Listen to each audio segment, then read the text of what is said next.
Goeienaand. Ag, is alweer ek. Lekker, julle, ons is in ons tweede laaste aand van die week. Wat 'n wonderlike, pragtige reis het die Here nie vir ons hierdie week al so ver mee opgevat nie. En hopelik vanaand sal dit ook een van julle mooi aande wees, waar die Heilige Gees vir ons as sy kinders ontmoet en met ons hierdie pad verder kom stap. Ek sal nou vanaand vir julle kom sê dat Dinsdag aand, toe ek oor gebed praat, of Maandag aand, vir julle gesê het dat dit een van die groot goed is in my lewe, wat my teruggebring het na my eerste liefde toe. Dan kan ek nou vanaand weer vir julle sê, die volgende ding wat my baie sterk teruggebring het, is dit waaroor ek vanaand met julle gaan praat.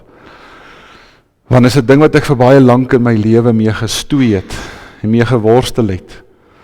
En onomwonde is, sonder om nou enigstens daaroor iets te sê, glad nie meer dieselfde is, vandat ek uit Kroonstad uit is en teruggekom het nie. En dis hierdie een groot massiewe ding wat in my lewe verander het. Maar hoe dit ook al sê, ons is in die Here se teenwoordigheid, en ons gaan sommer nou een van die ou vonkliedere sing, wat ons weer so bietjie so af en toe sing. Vanaand sing ons om weer, U is die lig wat deur die donker skyn. Is pragtig op die Highland Cathedral se wysie. Julle ken hom nou al. Ons gaan staan, dan sing ons al drie die verse saam.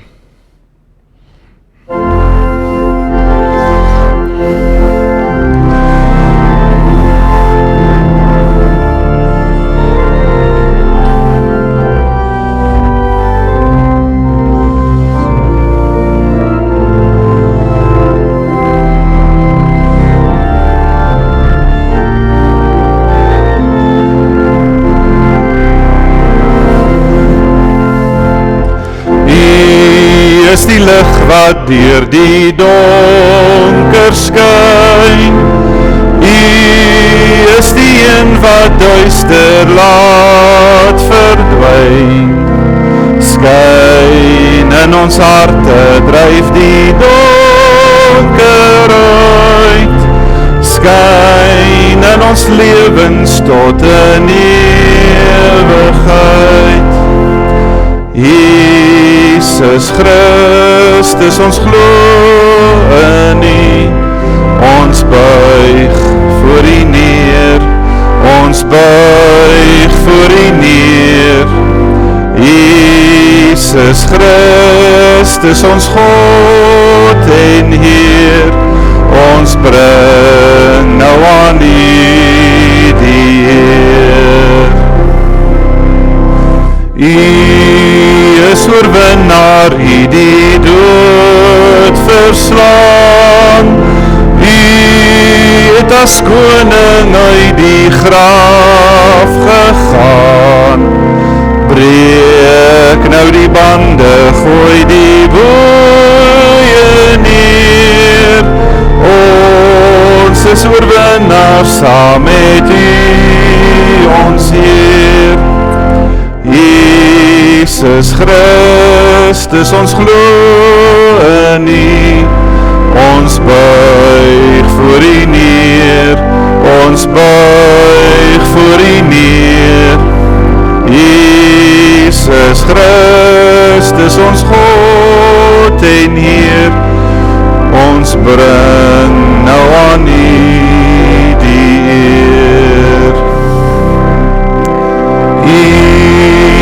Die bruidegom en ons die bruid. U nooi ons vir die bruilofsmaaltyd uit. Daar klink ons lof, daar klink ons danklied uit. Ons bly by U tot in ewigheid. Jesus Christus, ons glo in U, ons buig voor U neer, ons buig voor U neer. Jesus Christus, ons God en Heer, Ons bring nou aan U die eer. U is die lig wat deur die donker skyn. U is die een wat duister laat verdwyn. Skyn in ons harte, dryf die donker uit. Skyn in ons lewens tot in ewigheid.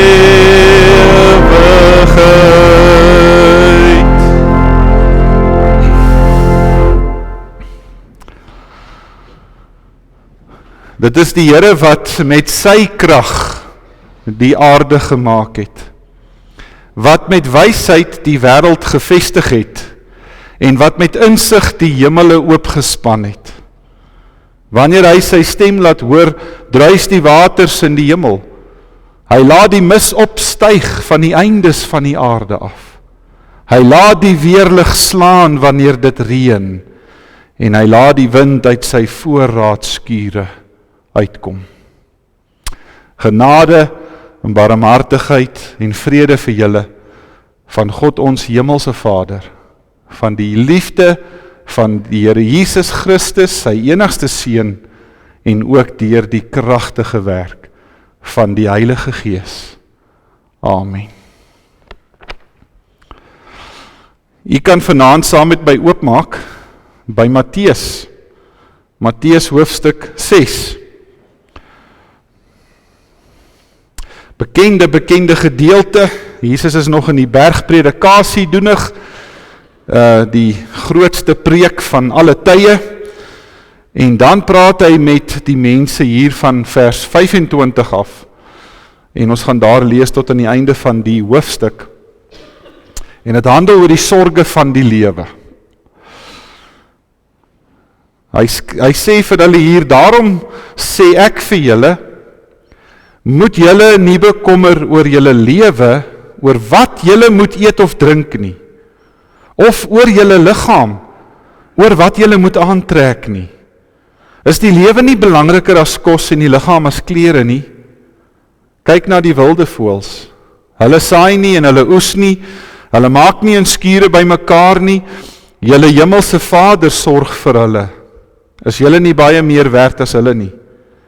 Trouwens, wie van julle kan deur hom te bekommer, sy lewe met een enkele uur verleng? En wat bekommer julle oor klere? Let op hoe groei die veldlelies. Hulle soeg nie en hulle maak nie klere nie. Maar ek sê vir julle, selfs Salomo in al sy pragt was nie geklee soos een van hulle nie. As God dan die gras van die veld, wat vandag nog daar is en môre verbrand word, so versier, hoeveel te meer sal hy dan nie vir julle sorg nie, julle klein gelowiges? Julle moet julle dus nie bekommer en vra, wat moet ons eet, wat moet ons drink, of wat moet ons aantrek nie? Dit is alles dinge waaroor die ongelowiges begaan is. Julle hemelse Vader weet tog dat julle dit alles nodig het.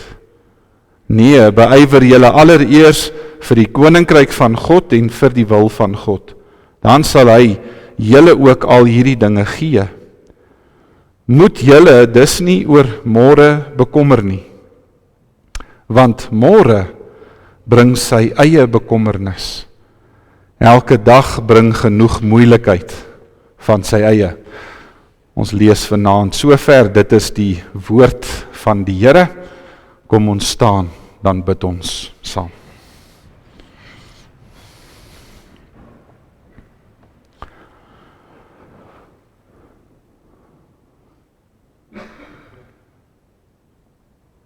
Hemelse Vader, ons harte is oop voor U. Dalk is daar van ons vanaand hier wie se gedagtes nog met baie dinge besig is, die besige dag wat verby is. Daarom, Here, kom vra ons dat U deur Jesus ons in hierdie oomblikke sal kom ontmoet, dat ons die dinge van die wêreld vanaand eers bietjie een kant toe sal skuif, dat ons nader aan U kan beweeg. O dierbare Gees, dit is U wat elke gedagte gevange kan hou, So sê Paulus in 1 Korintiërs 7. En daarom bid ons, Here, dat U dit ook vanaand vir ons sal doen. Dat U vanaand ons sal oopmaak en sal leegmaak, dat U Uself in ons kan kom plaas. Vir elke gedagte, Here, wat ons dan vanaand hoor uit U woord, kom bid ek dat U Gees die prediker van dit en die naprediker daarvan sal wees. Sodat ons hierdie dinge sal gaan bepeins, dat ons dit sal gaan oordink, soos die psalmskrywer sê, oordink dit en bepeins dit dag en nag, en dat dit ons lewens ook sal verander. Ons vra dit in diepe nederigheid van ons Verlosser, Jesus Christus, ons Here. Amen.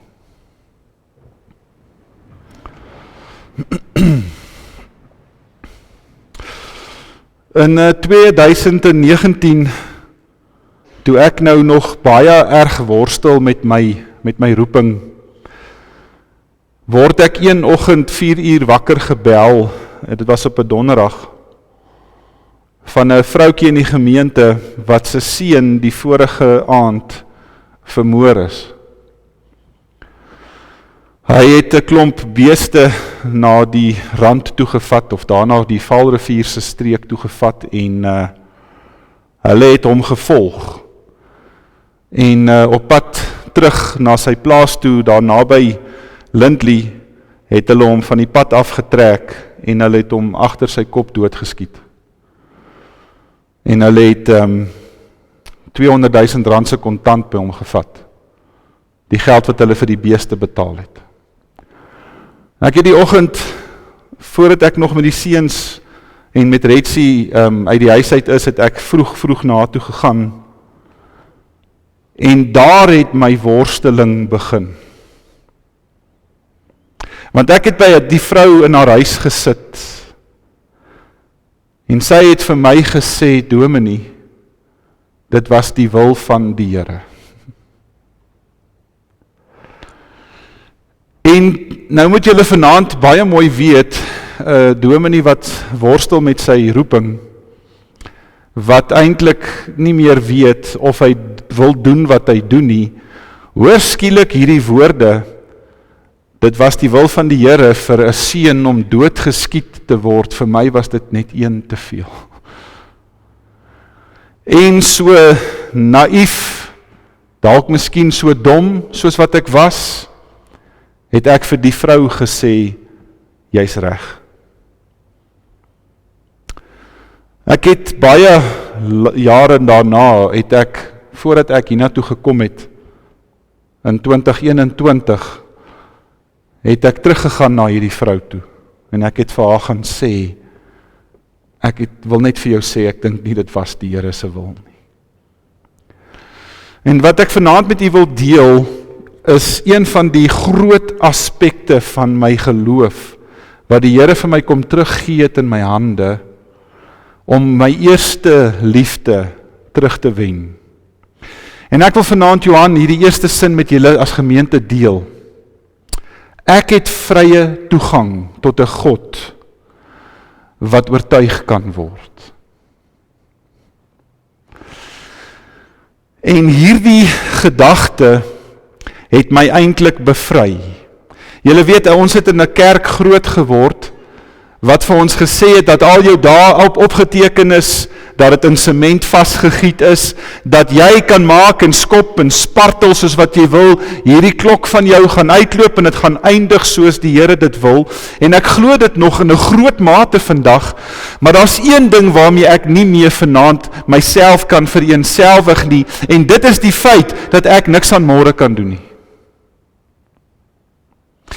Die gedagte dat môre nou maar gaan kom, en hy gaan ook maar uitspeel soos wat dit moet, het ek lankal al verloor. Want ek het deur die skrif en die verstaan van die woord, het ek agtergekom, dat die Here daarvan hou, om met jou en my in gesprek te debatteer. Nie omdat die Here se wil nie volmaak is nie, maar ek dink die probleem waarmee ons sit gemeente is, ons kry nie God se wil, en God se plan van mekaar afgeskei nie. Vir ons gereformeerdes wat die wêreld noem God's frozen chosen, dis mos hoe hulle ons noem, wat glo in predestinasie, uitverkiesing, God se wil, hierdie goed is vir ons in sement vasgegiet, en ons bly maar koud, en ons lewe nou maar die lewens uit, want dit moet nou maar uitwerk soos wat dit moet, kan ek vanaand vir julle kom sê, die prentjie wat die skrif vir ons gee, is nie heeltemal so nie. En ek wil vanaand begin deur julle met na Abraham toe te vat, waar hy met God praat oor Sodom en Gomorra. Nou, ek weet nie hoe erg dit is nie, maar dis amper erger as horstryding wat daar gebeur.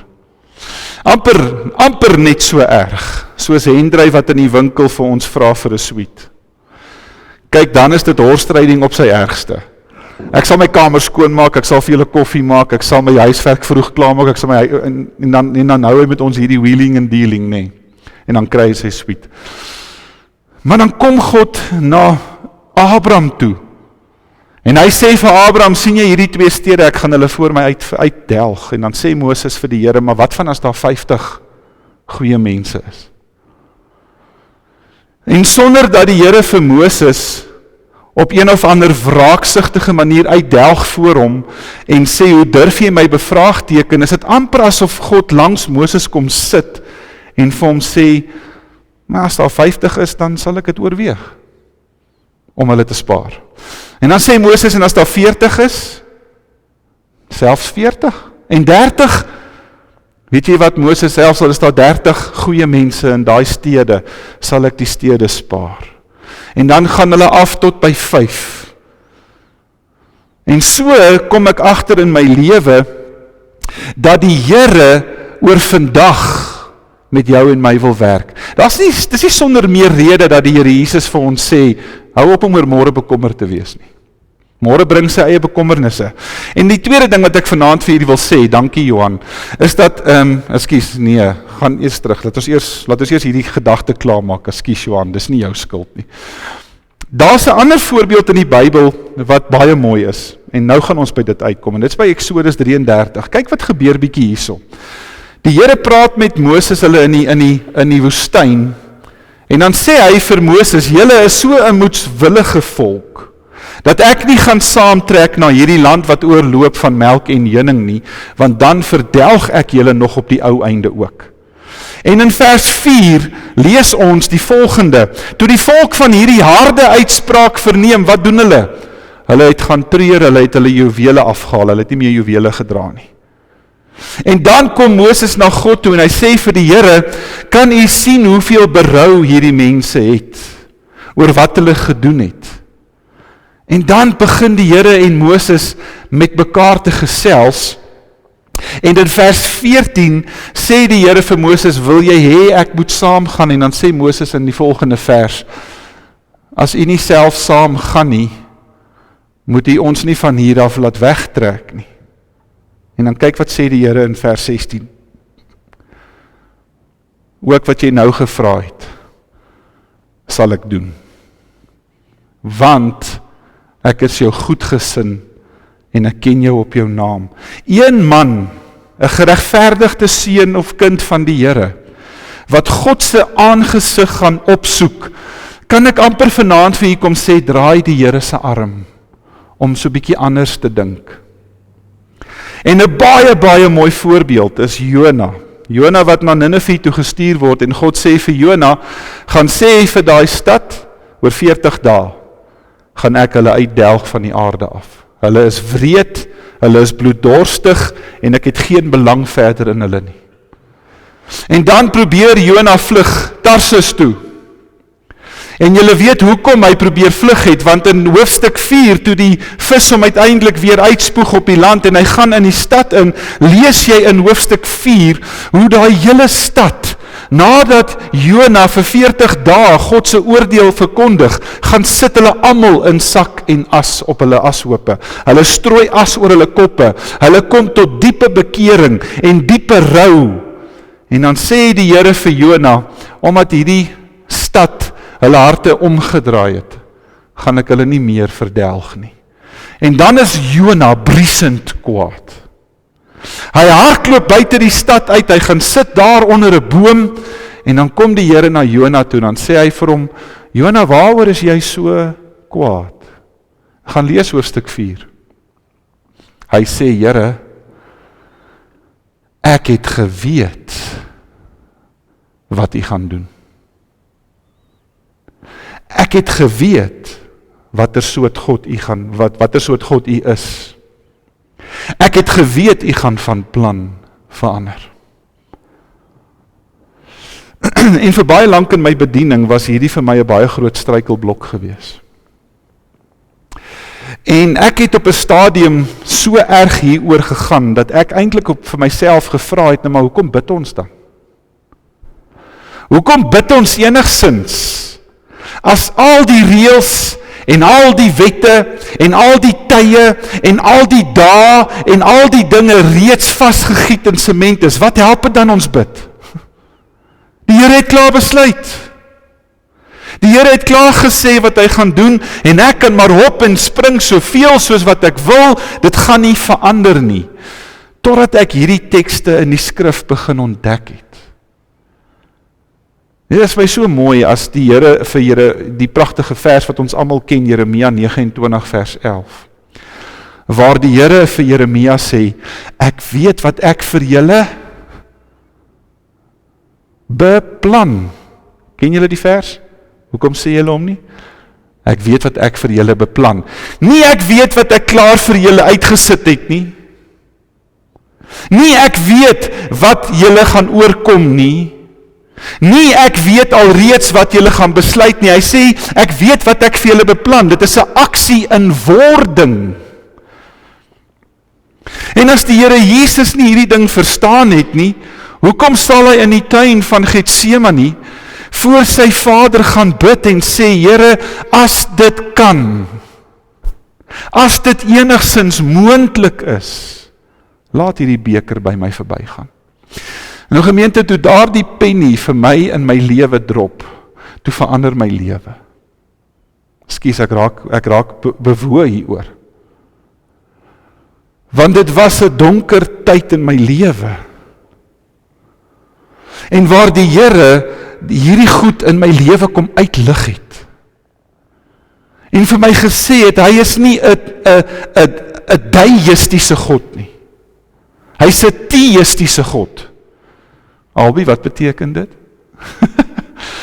'n deïstiese God beteken, hy skape die aarde, en hy sit 'n wekker neer, en hy draai die wekker, en as hierdie wekker afgewen het, dan is die aarde verby.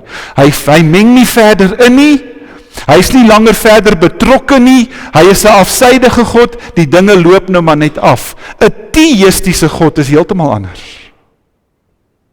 'n teïstiese God skape sy wêreld, en dan bely ons dit ook, hy is die onderhouer daarvan. Hy is die een wat met sy vingers gedurig besig is met sy skepping. En u kan vanaand ook van baie mense in jou lewens getuig, van hoe die Here hulle omgekeer het, en hulle omgedraai het, en hulle verander het. Van mense wat in my studeerkamer 'n uur tevore gewens het, hulle gaan liewer dood, hulle het geen hoop meer gehad nie, en 'n uur later stap hulle weer trompop in die wêreld in, gereed om die wêreld aan te gaan vat. Hoekom? Want daar het iets met hulle gebeur. Ons kon die Here vra om in te gryp. Ons kon die Here vra om te kom inspring. Mense wat 'n boek opgetel het, en as hulle hierdie boek klaar gelees het, verander hulle lewens, handomkeer, totaal. Dankie Johan, en ek wil vanaand vir julle kom sê, saam met God en sy plan vir ons, hou môre 1000 moontlikhede in. Daarom sê Jesus, moenie oor môre bekommerd wees nie. En daarom kan ek en jy vanaand hierdie God aanbid as die een wat in my lewe ingaan, 'n verdiepte liefdeslewe wat vanaand se tema is. Dat die Here betrokke is by sy kinders. Dat alles nog steeds natuurlik gaan uitloop volgens sy wil, maar dat die Here vir jou en my die kanaal ooplos om met hom te praat, en hom te smeek, en hom te vra, Here, wil U asseblief dalk nie tog nie. Vir baie lank in my lewe het ek verkeerd gebid. Ek kry vanaand skaam as ek oor hierdie goed praat. By begrafnisse op begrafnisse op begrafnisse in my verlede waar ek vir mense gesê het, was die Here se wil. Dan kan ek vanaand vir U onomwonde kom sê, die laaste wil van God is dat mense moet sterf. Toe die Here van die begin af die tuin gemaak het, was dit nie sy wil dat mense moet doodgaan nie. Dit was sy wil dat ek en jy in hom mag vreugde vind, dat ek en jy in hom mag lewe, dat ek en jy in hom as verteenwoordigers van sy ryk uitgestuur word as agente. Maar as die mens wat die keuse gemaak het, waarin die dood kom tree het, was nie God se wil nie. Het God geweet, dit gaan gebeur? Ja. Maar vanaand kan ek met julle kom praat soos 'n pa met kinders, want ek het seuns. My wil vir my seuns is dat hulle suksesvol sal wees. My wil vir my seuns is dat hulle liefde sal vind en nooit hartgebroke sal word nie. My wil vir my kinders is dat hulle nooit sal val en iets breek nie. Maar wat my wil is en wat met hulle soms gebeur, is twee verskillende goed. As Hendrey eendag sy eerste liefdesteleurstelling sou vind, gaan dit mos nie vir my lekker wees nie. Dis nie my wil vir my kind gewees nie. Maar dit gebeur. Hoewel ek geweet het, dit kan dalk gebeur. Is dit nie my wil nie. En ons het al met mekaar oor God se wil gepraat, is totaal 'n ander verskillende goed. En ek wil vanaand met julle oor twee goed praat, en dan gaan ons bietjie later weer aan. Die eerste ding, Johan, ek het toegang tot 'n God wat my laat sien hoe hy mense se lewens verander. En die volgende ding, ek het nou klaar ietsie daaroor gesê, ek en jy het vrye toegang tot 'n God wat ons verander terwyl hy die wêreld verander. Ek het eendag hierdie storie vertel, dit was 'n baie aangrypende storie wat my getref het, van die pa wat 90 jaar oud geword het, en toe sy kinders by hom sy verjaarsdag kom vier, toe sê hy vir hulle, ek wil net vir julle sê, toe ek 20 jaar oud was, toe wou ek die wêreld verander. En toe ek 30 jaar oud was, toe kom ek agter hierdie wens is te groot, ek gaan probeer om my kontinent te verander. En toe ek 40 jaar oud word, toe besef ek die kontinent is groot, ek gaan probeer om my land te verander. En toe ek 50 word, toe besluit ek gaan net probeer om my provinsie te verander. En toe ek 60 jaar oud word, toe sê ek nee, kom ek probeer net my dorp verander. En toe ek 70 word, toe sê ek, kom ek fokus maar op my straat. En toe ek 80 word, toe sê ek vir myself, kom ek probeer my gesin verander, en nou is ek 90. En ek besef vanaand, as ek by myself begin het, sou die wêreld, my kontinent, my dorp, my straat en my gesin anders gelyk het. Terwyl die Here met jou en met my werk, is hy besig om die wêreld te verander. Hoekom sê ek so?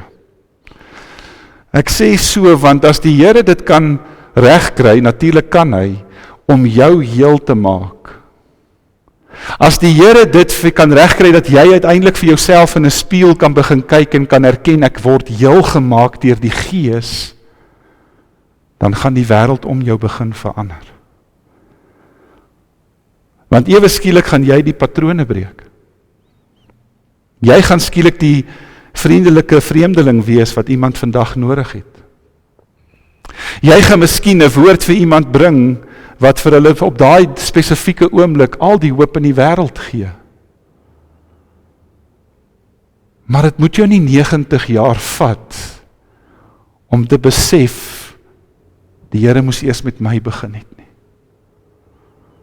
Weet, dit is so wonderlik as jy Handelinge 1 vers 8 lees, dan sê die Here Jesus, julle sal my getuies wees in Jerusalem, Judea, Samaria, uithoeke van die wêreld. Begin hier. Begin by Jerusalem. En dan sal julle sien hoe kring hierdie ding uit. En dan het ons ook toegang tot 'n God wat vanaand herlewing in Kroonstad wil bring. En ek wil vanaand dit vir u kom sê, onomwonde, dat dit nie oukei vanaand is nie. Dat dit nie vanaand oukei is, dat ek en jy huis toe ry, en ons ry verby verlore mense, wat nie die Here ken nie. Baie jare gelede, in Kroonstad, ek dink dit was in my 2de jaar in die gemeente, toe sit ons kruise by al die uithoeke van die dorp op. Kroonstad vir Jesus. En ek wonder so by myself, wat het van die droom geword? Waar het daai passie verlore gegaan? Waar het ons die Here se plot vir hierdie dorp verloor? Inteendeel sê 2 Petrus 3, dis nie die Here se wil dat enige een wil verlore gaan nie, maar dit gebeur. En dit gebeur omdat God se kinders, wat vanaand hier in die gebou kom sit, en by die huis ook luister, nie die evangelie op hulle voete optel nie. Nie omgee vir die ou wat langs hulle nie die Here Jesus ken nie. En ons is almal so ingekeer tot onsself, dat net ek en my gesin ten minste oukei moet wees. Die Here wil die hele dorp verander. Die Here wil hê die bose en die Satan met al sy magte mag nie hou vas of 'n klou in hierdie dorp hê nie. En dit begin by jou en my op ons knieë.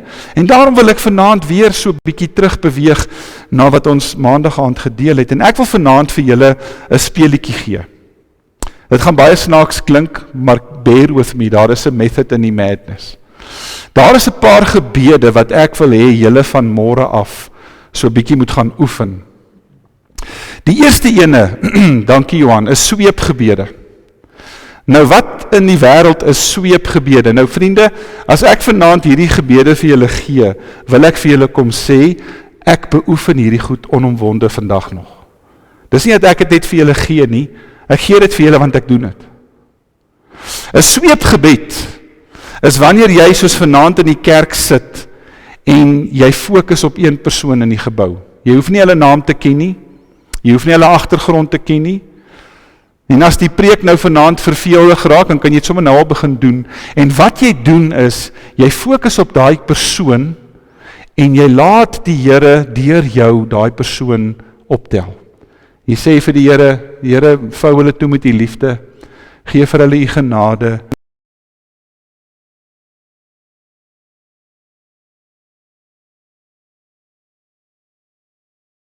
Vir jou in jou oë en dan frons hulle. Amper asof hulle vir jou vra, waarmee is jy nou besig?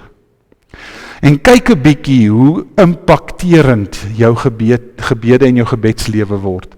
'n Tweede soort gebed is wat ek noem liefdesgebede, liederegebede. Jy weet, Dawid skryf in die Psalm, sing 'n nuwe lied tot eer van die Here. En om dit nou eintlik te doen is, om eintlik vanaand 'n bekende wysie te vat, 'n wysie wat jy in jou kop het, en al wat jy doen is, jy maak vir jouself nuwe woorde op. Moenie die ou bekende woorde sing nie. Sing vir jouself 'n nuwe lied, wat jy opdra aan die Here. Jy kan nie glo hoe kreatief die Heilige Gees jou maak nie. Dit is ongelooflik. En kyk wat gebeur hier in jou binneste. 'n Volgende ene is optelgebede en hougebede. Die Here noem ons almal intercessors. Julle weet, dis 'n onding in baie kerke vandag wat 'n intercessiespan het. Wat ook al dit beteken. Dat dit nou een of ander bo-natuurlike heilige gawe is wat net aan sekere mense gegee word. Man, as die Here Jesus vir jou red, dan sê hy vir jou, jy's 'n bidder. Jy bid. Nou wat is optelgebede en hougoedgebede? Dit is wanneer jy op 'n spesifieke persoon of gesin fokus en vir 'n week lank bid jy vir daai mense. Jy leer hulle ken, jy leer soveel van hulle omstandighede as wat jy kan, jy probeer uitvis waarmee worstel hulle, waardeur gaan hulle, en vir 'n week lank hou jy hulle voor die Here. Jy tel hulle op voor die Here en jy bid vir hierdie mense. En kyk wat gebeur met sulke mense. Ek wil julle vertel vanaand van sulke gebede wat al in my lewe gebeur het. Volgende een is ondersoekgebede. In Psalm 139 bid Dawid in vers 23 en 24, dan sê hy vir die Here, kom deurgrond my Here, kom ondersoek my, kom grawe my oop, kom vlek my oop, kom vou my oop, en kom krap uit wat nie reg is nie. Ondersoek gebede is daai gebede waar jy vir die Here sê, Here, wys my vir myself, want ek kan jok, en ek kan lieg, en ek kan myself uit die moeilikheid uit lieg. Maar Here, ondersoek my, dat ek eerlik met myself kan wees. En die laaste soort gebede is traangebede. Dit is nou nog 'n gebed, wat ek in die laaste paar jaar nogal gereeld doen. Julle weet, ek en jy moet gebroken wees oor die wêreld waarin ons leef. Dat ons vanaand in 'n wêreld leef, waar 200 meisies in Egipte ontvoer is, en hulle is verkoop aan hierdie ekstremiste groep, die Boko Haram, as slawe. Ons leef vandag in 'n land, waar die grootste pornografie syndikaat in die geskiedenis 5 jaar terug oopgevlek is. Onderwysers, prokureurs, selfs sielkundiges is daarby betrek. Ons leef vandag in 'n wêreld waar 6-jarige kinders in Suid-Afrika in die strate rondloop en speel. En as gevolg van bende geweld, kom 'n dwaalkoel deur die straat en dit tref daai kind en hulle gaan dood. Hulle sterf van dwaalkoels. Dit gebeur vandag. Ons leef in 'n land wat ons daagliks hoor van plaasmoorde. Vrouens wat verkragt word. Kinders wat wreed aangeval word. Paas wat van gesinne gestroop word. In gemeente, ons huil nie oor die goed nie. En kan ek vanaand vir u kom sê, wat gebeur met jou, totdat jy nog nie hieroor gehuil het nie, jy's veroordelend daaroor. Dis al wat jy is. Jy wys nog net vingers. Jy sê nog net vir jouself, hoe sleg is dit? Hoe erg is dit? Jy weet, dis nie sonder meer dat ek so jare wat gelede gesê het, dat ek en jy moet leer om traangebede te bid nie. Want die Here gee vir ons as kerk hierdie kragtige sleutel, om as gemeente te breek oor die wêreld en die toestand van die wêreld. En hoekom moet dit so wees, gemeente? Want kan ek vanaand vir u sê, God haat hierdie goed. God se hart breek oor hierdie goed. En as ek en jy oor die sleg van die lewe breek, dan kom sit die Vader deur die Gees langs jou en my, en hy stort sy liefde op ons uit, en hy sê vir ons, my kinders, my genade is vir julle groot. En ek en jy moet leer om hierdie goed te doen. Ons gaan vanaand afsluit met so 4 gedagtes. Die Here wil vir ons, dankie Johan, nuwe ingegrafeerde patrone gee. Die Here wil jou en my manier van dink verander. En daarom sê ek vanaand dat hierdie goed nie in graniet vas is nie. Die Here wil hê ek moet my siening en my uitkyk verander as Julius Malema op die TV is. Die Here wil hê ek moet my houding verander as 'n kar voor my insny.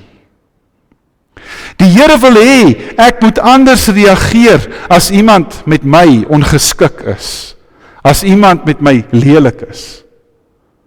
Ek het al vertel van die vriend van my op universiteit, wat ons saam mee geswat het. Hy het elke persoon wat hy verbygestap het gegroet, vir almal.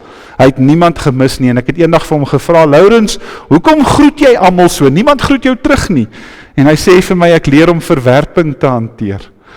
Dit is vir my so oulik gewees. Julle, die Here gaan nie hierdie wêreld verander as ek en jy nie verander nie. Kan ek dit vanaand vir julle duideliker stel as dit?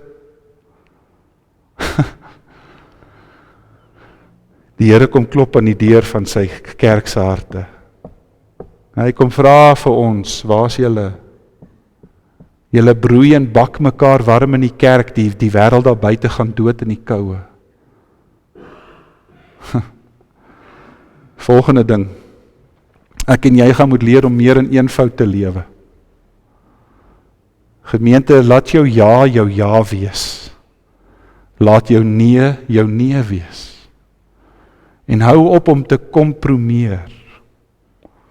Hou op om soos golwe heen en weer geslinger te word, saam met hierdie groep praat ek so, saam met daardie groep praat ek so, God se woord is God se woord. En ek het lank al hierdie ding geleer, ek staan nie meer terug vir my geloofsoortuigings nie klaar. Ek gee nie om wat se boek jy vir my gee nie, ek gee nie om wat se standpunt jy vir my gee nie, ek gee nie om wat se video jy vir my wys nie. As jy dit nie vir my die woord van God kan wys nie, stel ek nie belang nie. Lewe in eenvoud. Begin ook te verstaan dat alles wat jy het die Here se is. En dat alles wat ek en jy besit, God behaag. Dis hoekom Jesus sê in hierdie gedeelte wat ons lees, hoekom bekommer julle oor eet en drink en aantrek, en dan hierdie harde woorde, dis goed waaroor die ongelowiges begaan is. Dis hulle wat daaroor bekommerd moet wees, nie julle nie. Vertrou julle Vader. Ons moet leer om onsself te gaan afsonder. Ek kan nie dit meer duideliker stel as dit. Die gemeente, ons lewe is elke dag van muur tot muur in geraas. Ons moet voor die Here stil word. En die laaste gedagte, ons moet leer om weer ingeplant te word in die wingerdstok. En as ek en jy uit 'n blompot lewe kan uitklim, kan ek vanaand vir jou sê, die asemrowende God gaan vir jou nog asemrowender word. Die God van die skepping, die almagtige, die heilige, die ewige, die alomteenwoordige, die alsiende, hy gaan vir jou duideliker word. Die een wat al daar is, nog lank voordat jy daar kan wees. Die een wat vooruitloop voordat jy daar is. Die een wat sê, gaan deur my in die hekke in. Die gemeente, die Here wil ons verhouding met hom verdiep. En ons kan dit net doen as ons gewortel is op die wingerdstok. So mag ek en jy van hierdie gebede gaan vat. Ek wil julle graag dit vra, gaan oefen dit. Moet nou nie almal gaan vat nie, dit gaan jou moeg maak, maar vat so 1 of 2 van daai gebede en gaan kyk bietjie wat gebeur met jouself. En hoe wonderlik dit is dat ek en jy mag bid na 'n God toe wat sy oor na ons toe draai.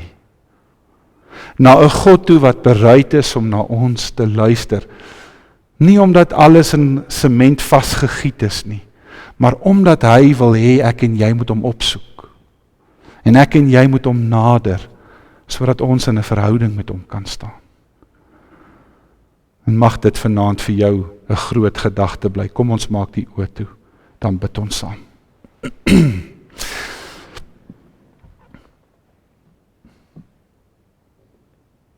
Here, vanaand meer as ooit weet ek dit. As ek met u praat, dan luister u. Here, ons as gemeente hoor dit vanaand. U hoor die hulpgeroep van die smekende. U arm is nooit te ver om te help nie. As ons tot u nader, sal u tot ons nader. Daarom so, Hemelse Vader, bid ons vanaand dat ons hierdie goed sal verstaan. Dat ons u plan vir ons lewens en u wil sal onderskei. Want Here, ons weet alles werk op die einde van die dag uit soos u wil. Maar ons weet, Here, dat u plan vir ons môre kan anders lyk. En help ons daartoe om dit elke dag op te gaan soek. Want ons kan van môre nie verras word. Vandag is reeds verby. Geef vir ons daardie moontlikhede in die naam van Jesus ons Here. Amen. Wees stil en weet, ek is die Heer. Ek ken jou pyn, ek ken jou donkerste nag. En dit kan ons vanaand met groot vreugde ook sing. Kom ons staan, dan sluit ons af met die 4 verse.